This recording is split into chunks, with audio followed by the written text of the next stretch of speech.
Assalamualaikum dan salam sejahtera. Saya Hafiz Omar. Semalam dolar terus mengukuh berbanding dolar dan pound berikutan rekod inflasi di Amerika Syarikat.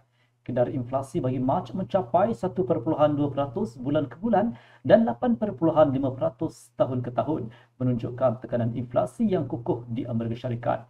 Inflasi meningkat disebabkan kos tenaga, makanan dan perkhidmatan yang tinggi. Dengan kata lain, ekonomi Amerika kini berada di ambang kebelesetan. Dalam hal ini, jualan runcit berkemungkinan besar akan jatuh. Ini bermakna dasar yang diguna pakai oleh Demokrat telah ditakdirkan untuk bernasib malang dan ia adalah petanda yang tidak baik untuk separuh penggal pentadbiran Presiden Biden. Sementara itu, pound berada di bawah tekanan walaupun kejatuhan sehingga 3.8% dalam kadar pengangguran di United Kingdom pada bulan Februari. Isi rumah UK kini berada di bawah tekanan yang serius akibat inflasi yang berterusan. Untuk sedikit memperbaiki keadaan, Bank of England berkemungkinan besar akan mengamalkan pendirian dasar moneteri yang longgar kerana kenaikan kadar mendadak hanya akan memburukkan keadaan ekonomi British. Hari ini UK akan melihat keluaran indeks harga pengguna yang diramalkan akan mencecah 6.7%. Jika keputusan sebenar melebihi jangkaan pasaran, BOE mungkin akan meningkatkan kadar pada mesyuarat akan datang. Semasa sesi Amerika Utara, Amerika Syarikat akan menerbitkan data mengenai harga pengeluar. Indeks itu dianggarkan meningkat kepada 10.6% tahun ke tahun. Dalam keadaan ini, Bank Pusat Amerika Syarikat tidak akan mempunyai pilihan lain selain bertindak lebih agresif dan menaikkan kadar sebanyak 50 mata asas pada mesyuarat yang akan datang. Bagi euro US dollar, pasangan itu mengemas kini paras terendah bulanannya dan menetap di 1.0810. Harga kini mempunyai potensi penurunan yang terhad. Hari ini ramai yang akan bergantung pada hasil makro. False breakout di 1.0849 akan membuat isyarat jual yang kukuh dengan sasaran di 1.0810. Penyatuan di bawah tanda dan ujiannya dari bawah ke atas akan membuat isyarat jualan tambahan dengan sasaran pada 1.0772 dan 1.0728.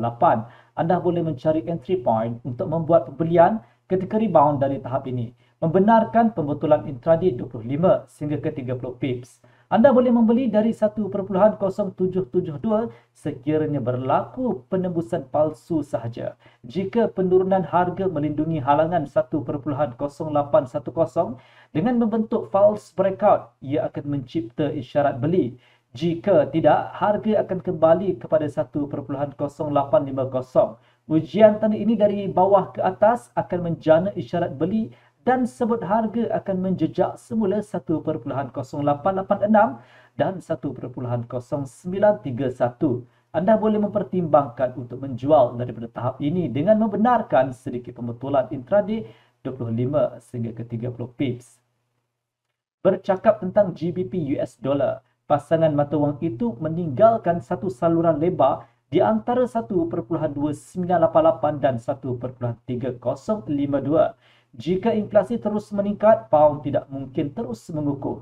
Pulse breakout di 1.3022 akan mencipta isyarat jual. Tekanan ke atas pound akan meningkat selepas sebut harga menguji semula tahap 1.2988, menembusinya dan bersatu di bawah tanda.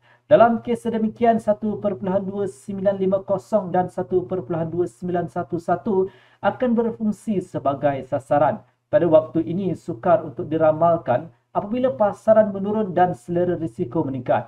Dalam kes kekurangan aktiviti pada 1.3022, anda boleh membuat penjualan selepas harga mencapai had atas saluran di 1.3052 dengan membenarkan pembetulan intraday 25 sehingga ke 30 pips. Saya tidak akan mengesyorkan untuk berdagang ketika aliran menurun semasa. Oleh itu, adalah lebih baik untuk membuat pembelian selepas false breakout di 1.2988 dan penyatuan di atas 1.3022 dengan sasaran di 1.3052 dan 1.3079. Penjualan boleh dipertimbangkan di lantunan tahap sasaran. Sekian video analisis dari saya Hafiz Omar.